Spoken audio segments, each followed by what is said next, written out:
Ustadz, apa hak suami terhadap HP istri? Karena banyak pertengkaran gara-gara HP.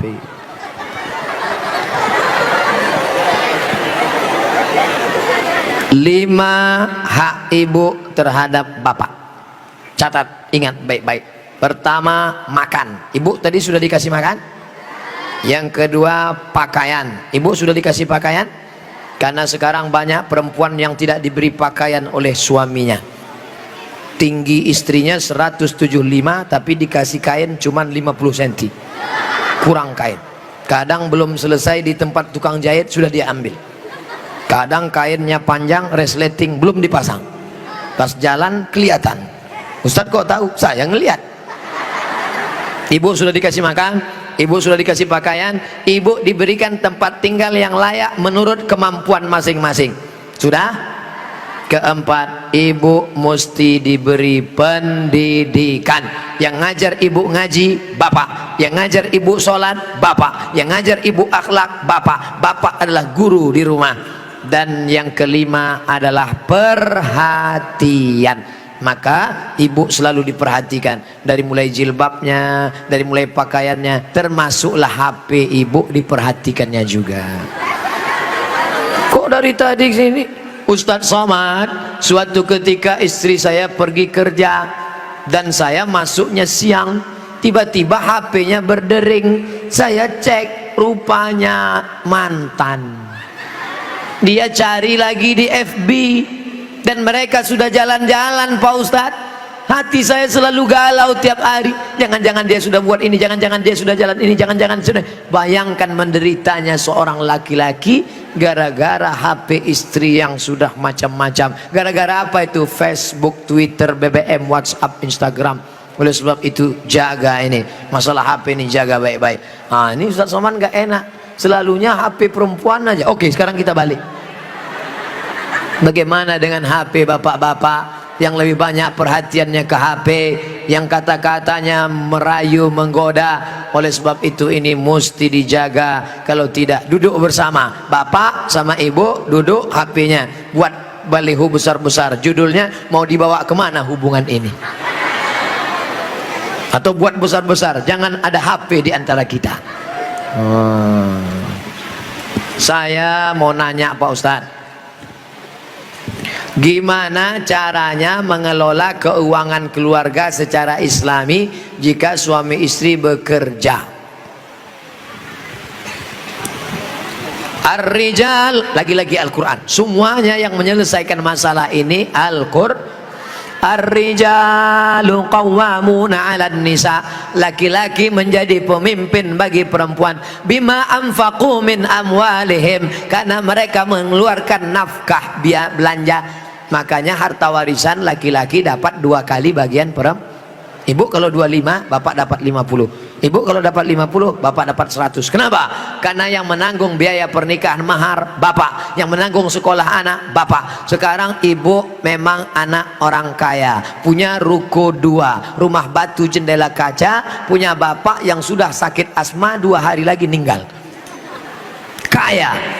Si bapak juga punya duit yang sama. Bapak punya duit, ibu punya duit, menikah. Apa beda duit bapak dengan duit ibu? Dalam duit bapak ada hak ibu, tapi dalam duit ibu tidak ada hak bapak.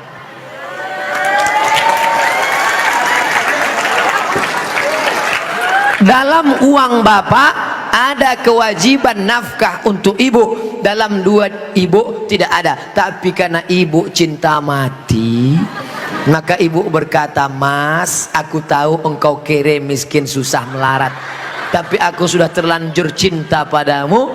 Jangankan uang ini, nyawaku pun kuberikan. Ambillah semuanya, dengan syarat jangan kau nikah lagi."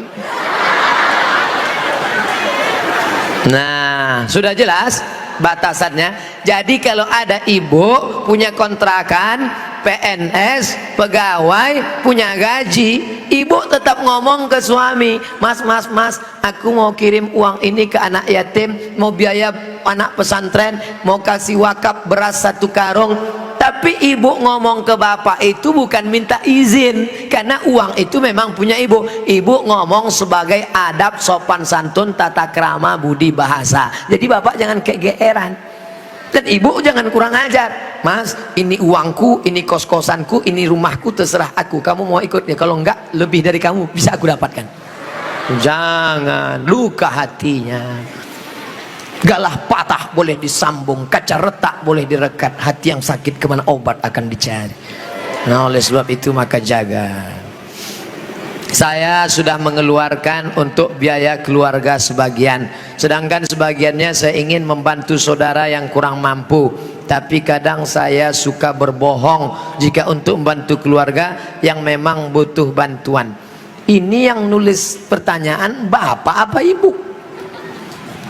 Kalau bapak sudah berikan yang 5, makan sudah, pakaian sudah, tempat tinggal sudah, pendidikan sudah, perhatian sudah, sesuai dengan urf, wa ashiruhunna bil ma'ruf, berilah mereka pergaulan urf. Urf itu seperti layaknya, kira-kira layaknya standar orang daerah Pondok Aren itu perempuan diberi berapa, tidak terlalu kaya, tidak terlalu miskin, yang sedang-sedang, kira-kira diberi berapa standarnya, misalnya 3 juta 5 juta dia beri, maka sisanya itu terserah dia untuk yang lain, maka dia sudah menunaikan kewajiban. Urf, pengambilan hukum ada 10, Quran, hadis, ijma', qiyas, syar'u man qablana, saddu zara'i, qaulu sahabi, istihsan, istisab, urf. Urf, tradisi, kebiasaan. Berapa yang layaknya untuk daerah Pondok Aren? Semoga Ustaz selalu dilindungi Allah, amin. Bagaimana antum menyikapi beda mazhab, khilafiyah, firqah? Bagaimana dengan ayat Allah, wa'tasimu bihablillahi jami'a, wa'tasimu, bersatulah, bihablillah, dengan tali Allah. Yang dimaksud tali Allah itu Islam, Al-Quran dan Sunnah. Adapun ijtihad ulama berbeda-beda, tapi kita di Indonesia sudah disepakati 3. Akidahnya Asy'ari, fikihnya Syafi'i, tasawufnya Sunni, Junaid al-Baghdadi dan Abu Hamid al-Ghazali. Saya ulang sekali lagi, Ahlussunnah wal Jamaah akidahnya Asy'ari, fikihnya Syafi'i, tasawufnya Sunni, Abu Hamid al-Ghazali dan Junaid al-Baghdadi. Maka kita pegang yang itu. Saya belajar di Maroko 2 tahun, mazhabnya Maliki. Maliki Ahlussunnah, pertama Hanafi, nomor 2 Maliki, nomor 3 Syafi'i, nomor 4 Hambali. Keempat-empatnya Ahlussunnah. Tapi ketika saya pulang kampung, saya tidak bawa mazhab Maliki. Kenapa Ustaz tidak pakai mazhab Maliki? Andai saya pulang ke kampung, saya pakai mazhab Maliki. Mazhab Maliki kalau sholat tangannya lepas ke bawah, Allahu Akbar. Fatihahnya pakai baca kiraan Warsh, Alhamdulillahi Rabbil Alamin, Ar-Rahmanir Rahim, Maliki Yaumiddin. Mimnya pendek. Kemudian nggak pakai bismillah, Allahu Akbar, Alhamdulillahi Rabbil Alamin, nggak ada bismillah. Kunut subuhnya sebelum rukuk, walam yakul lahu kufuwan ahad, baca kunut. Kunutnya nggak bunyi. Andai saya buat sholat subuh seperti ini di masjid dekat rumah saya, Allahu Akbar, Alhamdulillahi Rabbil Alamin, Ar-Rahmanir Rahim, Maliki Yaumiddin. Selesai sholat pasti jamaah komplain semua, tolong sholatnya diulang, tadi imamnya ISIS. Menimbulkan fitnah karena mereka tidak tahu. Di sini diajarkan qiraat sab'ah mutawatirah, ditambah 3 masyhurah, ditambah 4 syadzah, 14 qiraat dipelajari di sini. Ditambah lagi nagham, bayati, soba, nahawan, sika, jaharka, bayati, ras. Faham mereka tajwidnya. Tapi tidak semua masyarakat ngerti. Andai anak pesantren Al-Qur'aniyah sholat di luar masjid, dibacanya qiraat lain, walam yakul lahu kufuwan ahad, maka makmum dengar, wah ini aliran sesat ini. Bukan berarti dia salah, tapi dia takut menimbulkan fitnah. Maka dalam masalah-masalah yang kita sepakati, mari kita berlapang dada. Adapun yang kita sudah berbeda, mari kita terima perbedaan selama dia masih Ahlus Sunnah wal Jamaah. Syekh Abdurrahman Sudes, Imam Masjidil Haram, selama di Makkah nggak pernah pakai bismillah jahar. Allahu Akbar. Bismillahirrahmanirrahim. Alhamdulillahi Rabbil Alamin Ar-Rahmanir-Rahim. Tapi begitu beliau jadi imam di Istiqlal, Allahu Akbar, Bismillahirrahmanirrahim. Loh, kok si Abdurrahman Sudes di Istiqlal pakai bismillah jahar? Dia tahu orang Jakarta mazhabnya Syafi'i. Mazhab Syafi'i bismillahnya jahar. Mazhab Hanafi Hambali bismillahnya sir. Bismillahirrahmanirrahim. Mazhab Maliki nggak pakai bismillah sama sekali. Ketiga mazhab ini Ahlus Sunnah wal Jamaah. Tapi kalau mayoritas masyarakatnya Syafi'i, jangan bawa mazhab lain, karena khawatir memecah belah umat. Menjaga persatuan lebih diutamakan daripada mengamalkan mazhab. Begitu yang diamalkan oleh para ulama. Kan ulama mengkategorikan bid'ah ada dua, bid'ah hasanah. Pertanyaannya Ustaz, kan Rasul bersabda kullu bid'atin dhalalah, kullu bid'atin dhalalah wa kullu dhalalatin finnar. Hadis ini kata Imam Nawawi hadisnya umum, hadis umum. Tolong belikan saya ayam, tolong belikan saya ayam. Ayamnya umum, ayam penyet, ayam patah, ayam pop, ayam sungsang, ayam fried chicken, ayam panggang, ayam bakar, ayam kampung, ayam hutan. Ayam apa? Setelah di jalan dia bingung, ini ayam apa? Nelpon sekali lagi, ayam apa? Ayam pop.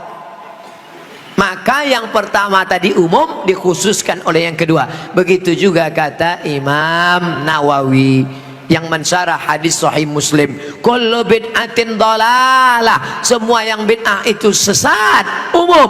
Tapi kemudian dikhususkan oleh hadis, man sanna fil islami sunnatan hasanatan, siapa yang membuat tradisi yang baik, falahu ajruha, dia dapat pahalanya, wa ajru man amila biha, dan orang lain yang melakukannya selama tidak bertentangan dengan Quran dan Sunnah. Nah, sekarang ada orang mendefinisikan bid'ah hanya dengan 5 jari. Kalau tidak dilakukan Nabi, bid'ah. Kalau sudah bid'ah, masuk neraka. Kalau begitu pembahasannya, nanti kamu bisa memasukkan sahabat Nabi dalam neraka. Contohnya, ada sahabat Nabi yang sholat dari Isya sampai subuh ayatnya kul huwallah. Walil maghdubi alaihim waladdallin, amin. Kul huwallahu ahad, Allahu samad. Rakaat kedua kul huwallahu ahad, Allahu samad. Rakaat berikutnya kul huwallahu ahad, Allahu samad. Rakaat berikutnya kul huwallah. Itu pernah nggak dibuat Nabi? Nggak pernah. Kalau dipakai definisi, kalau enggak dibuat Nabi bid'ah, berarti sholat pakai kul huwallah dari Isya sampai subuh bid'ah, masuk neraka. Nama sahabat Nabi yang sholat begitu siapa? Qatadah bin Nu'man dalam kitab hadis Musnad Ahmad bin Hambal. Tapi perbuatan itu dibenarkan Nabi, sunnah takririyah. Oke, itu Nabi masih hidup. Bagaimana dengan Abu Hurairah? Abu Hurairah sebelum tidur malam menyimpul tali 2000 simpul tali dipakai bertasbih sebelum tidur malam. Subhanallah, subhanallah, subhanallah, subhanallah, subhanallah. Ada diajarkan Nabi, hai orang-orang beriman, sebelum kau tidur malam ambil tali jemuran, buat 2000 simpul, sebelum tidur petik 2000. Ada? Tidak ada. Jadi kalau didefinisikan, kalau tidak dibuat Nabi bid'ah, engkau sudah memasukkan sahabat Nabi ke dalam neraka, karena definisi yang singkat, yang pendek, pemiskinan. Oleh sebab itu ulama faham, sudah saya tulis lengkap dengan dalil-dalilnya, 444 halaman terkait masalah bid'ah. Tidak semudah itu saudaraku. Ada namanya Imam Ibnu Taimiyah. Imam Ibnu Taimiyah kalau selesai sholat subuh dia tidak keluar masjid, dia melihat ke atas membaca Al-Fatihah sampai terbit matahari. Bismillahirrahmanirrahim, alhamdulillahirabbil alamin, arrahmanirrahim, maliki yaumiddin, iyyaka na'budu wa iyyaka nasta'in, sampai terbit matahari. Itu tidak pernah dilakukan Nabi. Kalau dipakai definisi, kalau tidak dilakukan Nabi bid'ah, berarti Ibnu Taimiyah sudah membuat bid'ah karena membaca Al-Fatihah dari sejak sholat subuh sampai terbit matahari.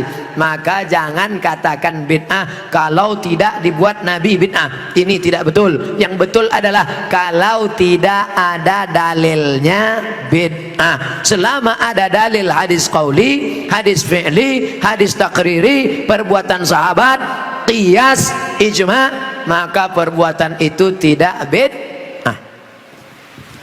Bagaimana pandangan Ustadz dengan laki-laki yang berambut panjang? Apakah itu termasuk menyerupai perempuan? Saya belajar ke salah seorang syekh, ketika itu ada yang nanya, "Syekh, apa betul Nabi Muhammad itu rambutnya panjang?" Maka syekh menjawab, Nabi Muhammad itu tinggalnya di gurun pasir. Gurun pasir itu cuacanya panas. Maka kalau rambutnya pendek, nanti cahaya matahari kena ke kepala, maka dia bisa pusing, panas, dehidrasi, kurang cairan. Makanya Bapak Ibu ketika di Makkah disuruh pakai topi, pakai payung supaya jangan kena panas. Nabi kepalanya ditutup dengan 3. Yang pertama rambutnya. Rambut Nabi itu dari depan panjang sampai ke belakang. Yang kedua ditutup dengan qalansuah, topi. Setelah itu ditutup dengan imamah sorban. Kalau di atas kepala dililitkan namanya imamah. Kalau diletakkan di tengkuk namanya burdah. Kalau diletakkan di kepala seperti kerudung namanya ghutrah, bukan serben. Jadi Nabi kepalanya ditutupi dengan 3. Pertama rambutnya panjang sampai ke tengkuk, dari depan ini sampai ke tengkuk segini, tebal. Yang kedua qalansuah, kain penutup. Setelah itu baru sorban. Maka kita pun, kami pun ketika kuliah dulu di Arab pakai sorban. Pakai untuk apa? Supaya jangan kena panas terik. Musim dingin di bawah derajat 0, 5 derajat, 10 derajat, di bawah 0 dingin. Maka kepala juga ditutup pakai sorban. Sekarang kenapa Ustaz nggak pakai sorban? Saya sekarang kepanasan. Tapi saya tidak menyalahkan para habaib pakai sorban. Mereka mengikuti sunnah Nabi Muhammad sallallahu alaihi wasallam. Nah, jadi kalau ada laki-laki berambut panjang, tapi rasanya di tempat kita rambut panjang bukan untuk menutup kepala biar supaya jangan panas. Justru tempat kita makin rambut panjang makin kepanasan, ketombe. Jadi kira-kira rambut panjangnya kenapa? Kenapa rambut panjang? Ini.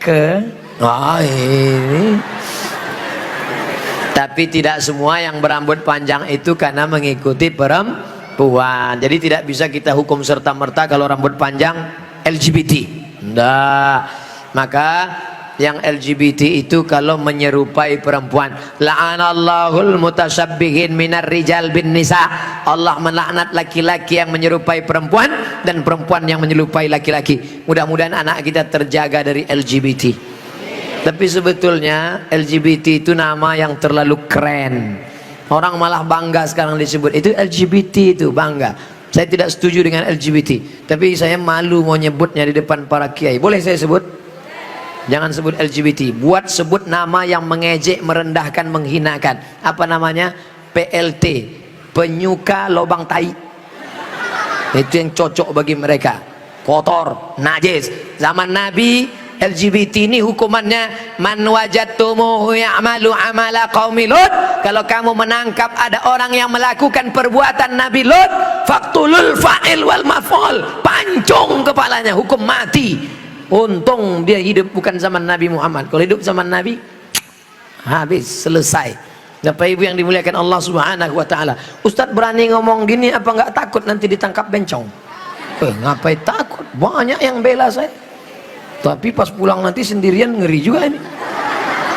Insyaallah, wa ta'awanu 'alal birri wat taqwa, saling tolong menolong dalam kebaikan dan ketakwaan, wala ta'awanu 'alal itsmi wal udwan. Ingatlah saudaraku, ada satu kampung namanya kaum Sadum. Pernah dengar kata Sadum? Dari kata sadum inilah muncul istilah sodomi. Sodomi artinya perbuatan orang sadum, umat Nabi Lut. Bagaimana hukuman Allah? Ja'alna 'aliyaha safilaha. Bagian atas kami turunkan ke bawah, bagian bawah naikkan ke atasnya. Lalu kemudian amtarna alaihim, kami hujani mereka dengan apa? Hijaratan, batu-batu, min sijilin mandud, dari batu tanah liat yang dibakar di api neraka. Itulah sekarang di Yordania, tempatnya bernama Al-Bahrul Mayyit, bahru laut, mayit mati, Dead Sea, dead mati, sea laut, Dead Sea laut laut mati. Kenapa disebut laut mati? Karena airnya terlampau asin sampai ikan pun tidak bisa hidup di dalam. Orang kalau pergi ke laut mati ngapung di atas karena kadar garam yang tinggi. Nah, siapa yang punya kadas, kurap, kudis, gatal-gatal, mandi di situ sembuh. Di Yordania. Bapak Ibu yang dimuliakan Allah SWT, Pompei salah satu kampung yang diisi oleh homo. Lalu kemudian datang lahar dari bukit turun ke bawah, rata dengan tanah, sampai-sampai mereka berubah menjadi patung-patung batu karena ditimpa oleh lahar. Tidak sempat merubah ekspresi wajah. Ekspresi wajah orang homo yang mati dalam keadaan melakukan hubungan seksual terlarang tak sempat merubah dari wajah kesakitan dengan wajah penderitaan. Begitu yang dialami masyarakat Pompei.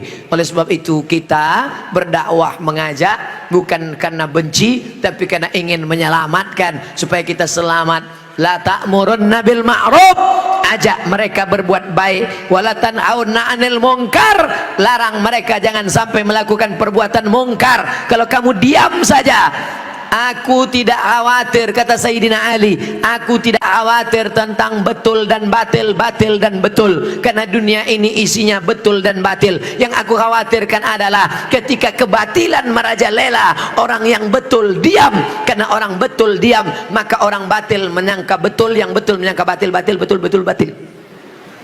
Orang yang betul diam, ibu yang betul diam, bapak yang betul diam, yang batil berkuar. Akhirnya yang batil merasa betul, orang yang betul diam 1000 bahasa. As-sakitu anil haq syaitan akhras. Orang yang betul tapi diam melihat kebenaran diinjak-injak, dia adalah syaitan akhras, setan bisu. Begitu kata Imam Abu Ali Ad-Daqqaq yang dikutip oleh Imam An-Nawawi dalam kitab Al-Minhaj Syarah Sahih Muslim Ibn Al-Hajjaj. Maka bersuaralah saudaraku, anak-anak muda, lawan kemungkaran ini. Terus berperang dengan HP-mu. HP-mu adalah senjata, bukan menebarkan kebencian, bukan menebarkan hoax, tapi dalam rangka watawasau bil haq watawasau bis sabr. Allahu akbar. Itulah kaji kita pada malam hari ini. Tausiah sudah 60 menit, menjawab pertanyaan 30 menit. Pas setengah 11, dari jam 9, 10, setengah 11 kita lanjutkan dengan membaca doa ala hazihin niyah al-fatihah.